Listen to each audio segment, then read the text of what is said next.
אז ברוכות הבאות ליום השני של האתגר שלנו, ואיזה כיף שאתן ממשיכות איתי. גם אם לא הספקתן להשלים את כל המשימות של אתמול, זה ממש בסדר ואתן פשוט ממשיכות איתי כרגיל.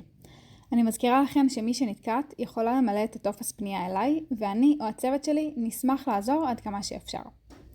היום אנחנו הולכות להתעסק באחד הדברים הכי חשובים בקמפיינים, ובדרך כלל גם הכי מבלבלים. כל הנושא של פיקסל ומידע.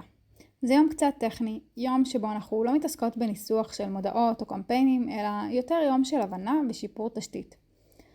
אני גם רוצה להרגיע מראש שהיום אנחנו לא נכנסות לדברים מאוד מאוד מורכבים, ולא צריך שום דבר מתקדם.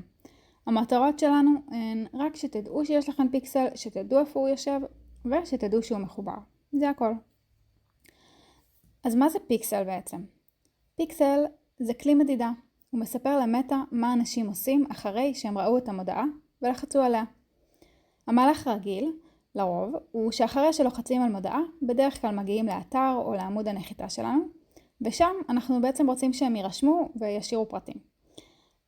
את הפעולה הזאת אנחנו רוצים לוודא שאנחנו מודדים, ושיש במערכת הפרסום את המידע הזה. בלי הפיקסל, הקמפיין יכול לעבוד, אבל הוא יעבוד בערך, הוא לא ייתן לנו את כל המידע, ולכן הוא גם בדרך כלל יעבוד פחות טוב. כלומר, עם תוצאות הרבה פחות טובות. אז לסיום, היום אנחנו לא מנסות להבין את כל הנושא של מדידה והטמעה, אלא רק מחברות את הבסיס. שיהיה לנו בהצלחה!